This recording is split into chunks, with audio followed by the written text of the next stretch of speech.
This, folks, is the iFish Dropshot Rig. The iFish Dropshot Rig, folks, is by far the best dropshot rig out there, and there is nothing even close, and I will explain to you why there is nothing even close. But before I start talking, let me first quickly show you how to tie it, and then we're gonna do the talking. The secret to the entire iFish Dropshot Rig is to use, instead of a normal dropshot hook, a jig head hook. Jig head hooks have several advantages over traditional dropshot hooks, but I'm gonna talk about those at the end of the video. Right now, let's just show you how to tie the rig itself. I already tied the rig with all of the high-vis lines that I have. The one on the left is copper, the one on the right was supposed to be blue, but I found that it's very difficult to see anything on the demo if I use these lines, just because they're mostly transparent. So just for demo purposes, I'm gonna use this white braided line here because it is so easy to see the coils of the line with this thing. So hold the hook like this with your left hand and approach the eye from the bottom and come out from the top. So come out from the top and put the tag end on top of the hook like this, okay? Now grab the edge of the hook like so, just for a few seconds, just to lay the first 3 coils. So what we want to do now is start laying coils down, starting from the eye and going down, and you're not going to use a lot of force. That's the secret to a beautiful knot. Don't try to use a lot of force, just make sure the coils are snug and parallel to each other. So let's put the first 3 coils right now. Coil number 1, coil number 2, coil number 3. See how parallel and snug they are? After the 3rd coil, you can grab it like this. Make sure everything is good, and you don't need to hold this tag end anymore, but make sure it is still on top of the hook. And you can hold the hook over here now, where the round bend is. You have a good grip of the hook, okay? And now we're gonna keep putting coils on the 90-degree part of the shank here until we run out of shank. So coil number 4, coil number 5, and because when you compress the braid it becomes flat and takes a lot of space, we are not going to be able to do more than 6 coils here. But on the other rigs that I'll show you in a second, with the same diameter line, I can put 8 coils. And if I use 0.20 millimeter line on this same hook, which is what I use for normal ultralight fishing, I can lay a minimum of 10 beautiful coils on this shank here. But the number of coils is not important. What you want is to cover the entire 90-degree part of the shank with coils from top to the bottom, snug, just like so. And when you get all the way to the end, we are gonna go back one time, a little bit faster back, not snug anymore. You see, back like this. And when we get down, you're gonna hold the jig head like this. You're gonna grab the end and you're gonna come out through the eye exactly the same way. Approach from the bottom and come out from the top. And here is why this is important. The bottom tag end of the rig is on this side of the hook, right? This is the bottom tag end. Here is the hook. It's on this side, on your left side of the hook. The top tag end is also on the left side of the hook. So both tag ends are on the left side of the hook. And here is why this is important. It's important because this allows the hook to stay straight under pressure.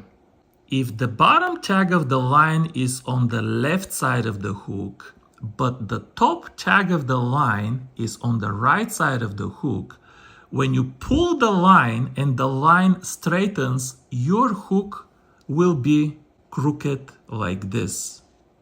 Okay, so why is this the best dropshot rig in the world? In all of the other YouTube videos that you will see, the line that holds the dropshot hook has no leverage over the hook. If this is the eye of the dropshot hook and your line just holds the hook for the end of the eye like so, you just have no leverage to use so you can hold the hook straight. But then when you put even a small dropshot lure on the hook, like a 2-inch Kitek, just the weight of the lure is enough to immediately pull the hook down. So now your hook is down right next to your main line and tangles become possible. Now imagine that this is the door of your room and the hinges are over here and the door opens and closes like this. Now imagine that you want to close the door with your finger, okay?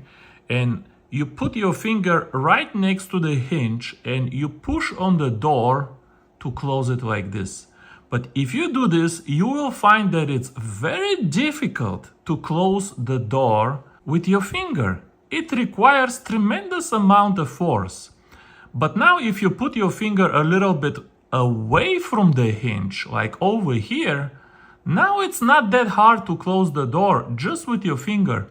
And if you put your finger even further away from the hinge, now the door is very easy to close. And the reason it is easy to close is that now you have leverage. You have leverage.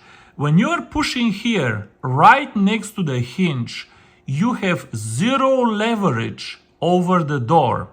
And all of these other YouTube knots, guys, where the line is holding the dropshot hook only for the eye of the hook, you are trying to hold this door here with your finger right next to the hinge. You just have no leverage. When you wrap the coils around the 90-degree part of the shank of the jig head hook, and now the line is holding this part of the hook like this, now you have leverage over the hook. This is why, folks, when you fish with the iFish dropshot rig, it always looks straight like this, and it's very resistant to kinking. You can fish for months with one of these rigs and it will still stay straight, even if you kink the line a little bit here or here. Because you have so much leverage, it will still stay straight. It stays straight forever. The last point that I want to make in this video is that jig head hooks are absolutely perfectly designed for dropshot fishing. And none of the traditional dropshot hooks have a good shape for dropshot fishing. It's absolutely ridiculous. If you go to Tackle Warehouse and you type dropshot hook, you will get over 100 different dropshot hooks. And some of these dropshot hooks have big names associated with them. Names of professional bass anglers that have won many tournaments. And I am sure that all of these professional bass anglers are amazing bass anglers, but they are just not good with geometry. If you compare all of these Tackle Warehouse dropshot hooks with this hook in the video here, you will find that if you get a hook with the same size, this is size 4 here, you will see that the Tackle Warehouse dropshot hook will have a bigger gap over here, but a shorter shank. But this is not what you want. Why do you need a big gap in a dropshot hook when all of the lures used for dropshot fishing are very thin? On the other hand, you do want a longer shank just to keep the lure. If you nose hook the Kitek, the tip of the lure will end over here. So you still have like half an inch between the lure and the main line.